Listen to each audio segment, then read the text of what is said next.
Vous avez besoin d'un espace publicitaire pour faire connaître votre société ou vos produits? Seul Guérit TV Monde peut vous satisfaire. Pour tout renseignement, contactez le 00229 91 19 10 10. Guérit TV Monde, le leader des web TV.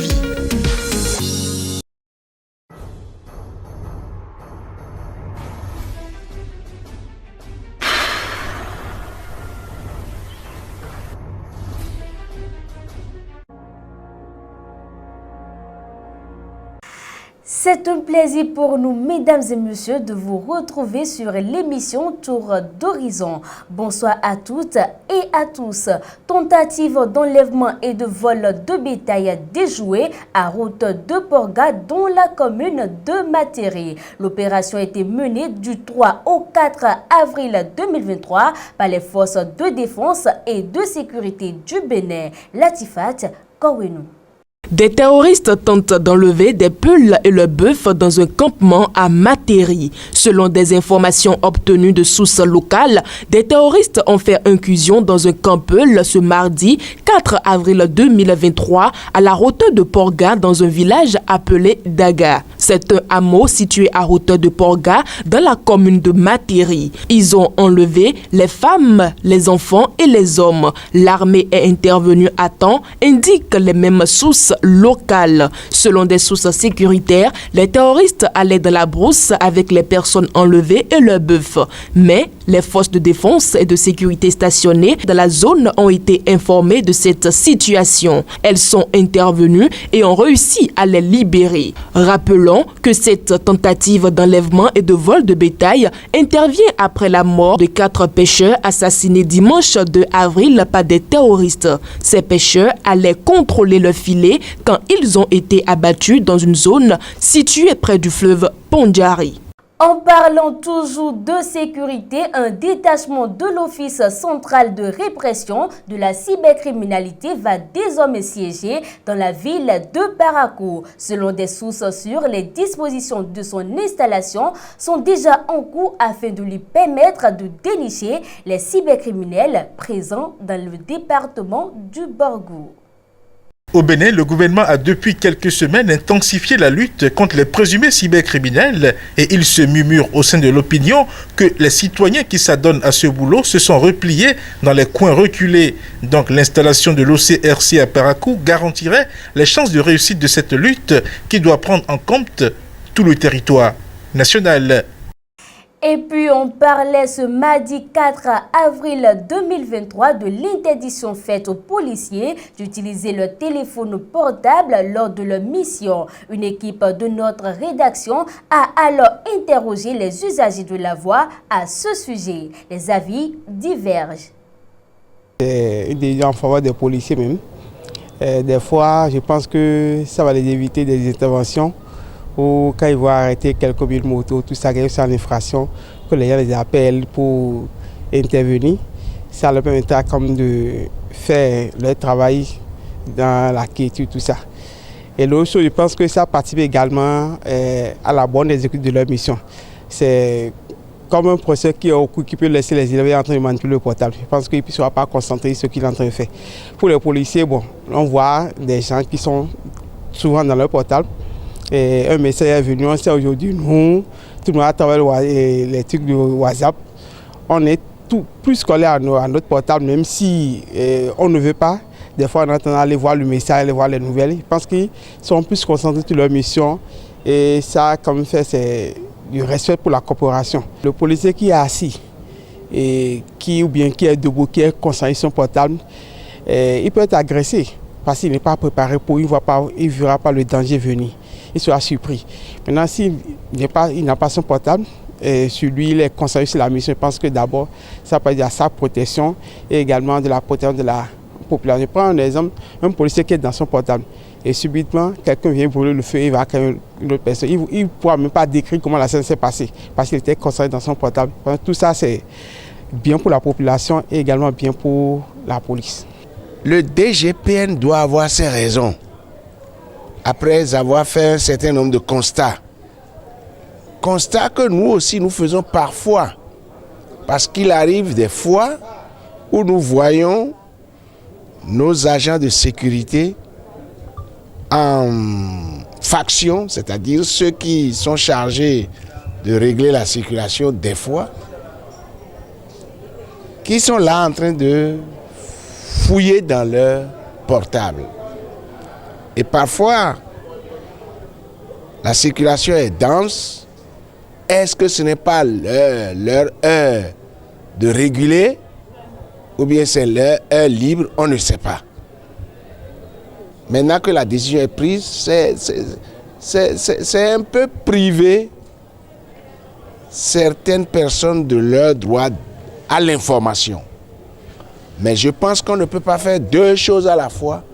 On ne peut pas être là en même temps en train de réguler la circulation et en train de farfouiller dans son téléphone. C'est au même titre que les professeurs, les instituteurs, ils ne peuvent pas être en train de dispenser les cours aux enfants et recevoir même des appels. Ce n'est pas normal. Ce n'est même pas éducatif pour les enfants. Cette décision est à la fois bonne et mauvaise. Il y a des urgences qui peuvent venir de la maison. Voilà qu'il est interdit de toucher son portable. Il fera comment? C'est un humain. La décision est un couteau à double tranchant.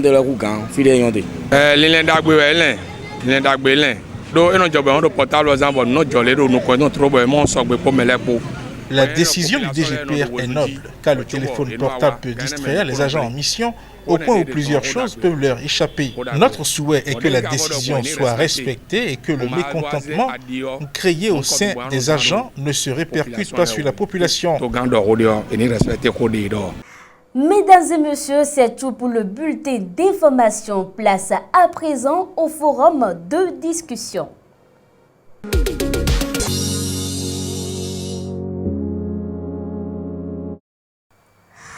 Le forum de discussion aujourd'hui, mesdames et messieurs, c'est bien évidemment avec Charles Albon Daoui. Charles Albon Daoui, bonsoir. Bonsoir, Evelyne Dossou.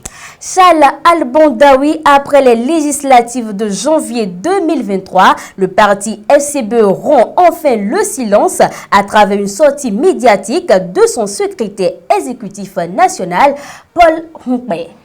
C'est vrai, une sortie qui, pour dire la vérité, n'a pas vraiment apporté peut-être les réponses que certaines personnes se posaient sur le résultat que ce parti, les résultats que ce parti a eu lors des dernières législatives. Je dirais même que c'est une sortie médiatique et ratée parce que le secrétaire exécutif de FCBE n'a pu vraiment apporter des réponses précises aux questions qui lui ont été posées. Par exemple, quand on cherche à savoir mais quelles sont les explications qu'il donne lui-même de l'échec de son parti aux législatives passées, eh ben, il trouve voilà, tout simplement que le parti a été victime d'un complot et que l'ancien président d'honneur du parti, à savoir le président Bolignaï, voulait en découdre avec le parti et a donc trouvé l'occasion de le faire. C'est une raison, quand on analyse, qui n'a vraiment pas de sens.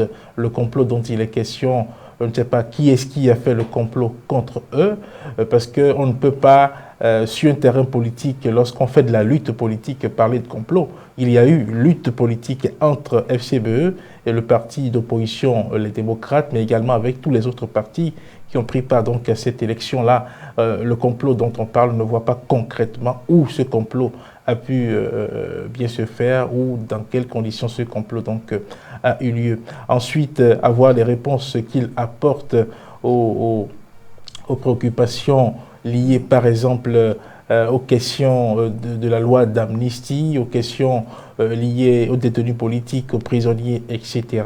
Quand il estime que oui, le parti Les Démocrates par exemple devrait l'associer, devrait trouver la façon d'aborder cette question de façon inclusive et que ce n'a pas été le cas. Il faut faire remarquer que malheureusement le parti FCBE, qui se dit donc parti d'opposition au régime du pouvoir en place, n'a pas vraiment fait sienne cette préoccupation. On a vu ce parti-là en campagne, on ne les a pas vus porter le sujet, on ne les a pas vus vraiment s'intéresser à la question de ces personnes-là qui se retrouvent donc en prison parce que oui, ils ne se sentent pas concernés, ce ne sont pas des militants de leur parti Et donc, du coup, ils sont restés froids sur la question. Même le secrétaire exécutif de FCBE, à savoir Paul Rompé, pendant la campagne, il n'a pas vraiment agité la question. Or, c'était vraiment une occasion de le faire parce que, il faut le préciser, même des partis de la mouvance ont compris que l'enjeu de ces élections-là, l'un des enjeux était également lié à ce sujet. Et donc, il fallait donc en parler, ne serait-ce que pendant cette campagne. Ça n'a pas été le cas avec FCBE. Et donc, du coup, quand il estime qu'on ne l'a pas associé à cela, je pense que c'est une fuite en avant. Si vous ne manifestez pas d'intérêt pour un sujet, je ne vois pas pourquoi est-ce qu'il faut forcément vous associer à cela. Et parlant du fait qu'il continue d'occuper le poste de chef de file de l'opposition, il estime que oui, si l'actuel président du Parti des démocrates, à savoir Éric Mouleté, eh bien, veut du poste de chef de file de l'opposition, qu'il n'a qu'à attendre jusqu'à ce que le décret qui abroge celui qu'il a nommé soit pris. Bon, quelque part, il a raison parce que juridiquement parlant, le décret n'a pas été encore abrogé et donc Paul Rompé reste encore le chef de file de l'opposition. Mais je pense qu'il doit apprendre à faire profil bas puisque on est sorti d'une élection où le peuple a fait le choix entre l'opposition qui se dit radicale au régime de Patrice Talon et une opposition à la forme de FCBE qui reste mou, qui n'arrive pas à se prononcer sur des sujets d'intérêt national. Donc le choix a été fait par les électeurs et donc du coup aujourd'hui ce parti-là devrait quand même apprendre à faire allégeance au parti qui, qu'on le veuille ou non, prend forcément la tête de chef de file de l'opposition. Que le parti ait quitté plus de 10% à 4% en l'espace de 2 ans, je pense que c'est un échec peut-être de la gouvernance au sein du parti, mais également d'autres circonstances qui sont liées donc à l'environnement politique dans lequel on a évolué jusqu'à présent.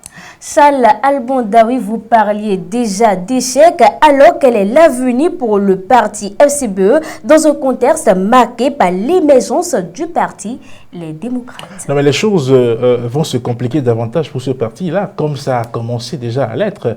Vous savez, on se plaire à dire chez nous que quand eh bien, le bélier finit par sortir, la chèvre se range.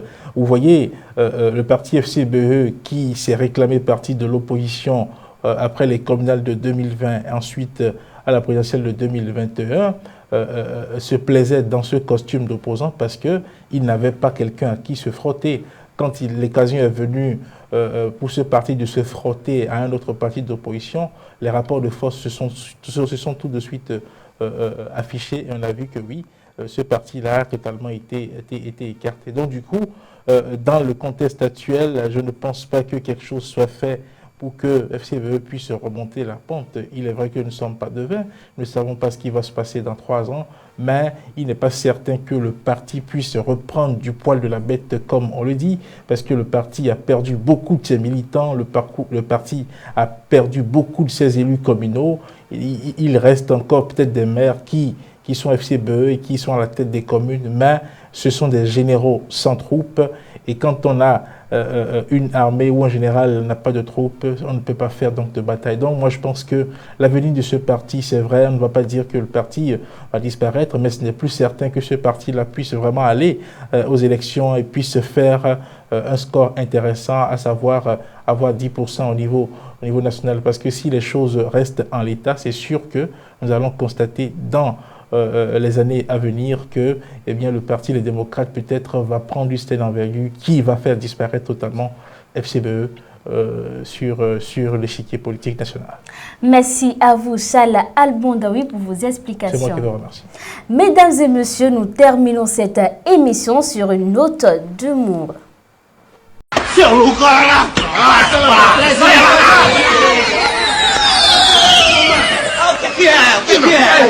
O que é? Ah, palhaço é no fim da fila! Palhaço é no fim da fila! Palhaço é no fim da fila! Palhaço é no fim da fila! Quem é o primeiro? Palhaço é no fim da fila! Amis internautes de Guérite TV Monde, ne vous fiez pas à tout ce que vous voyez. Même le sel ressemble au sucre. Soyez donc prudents.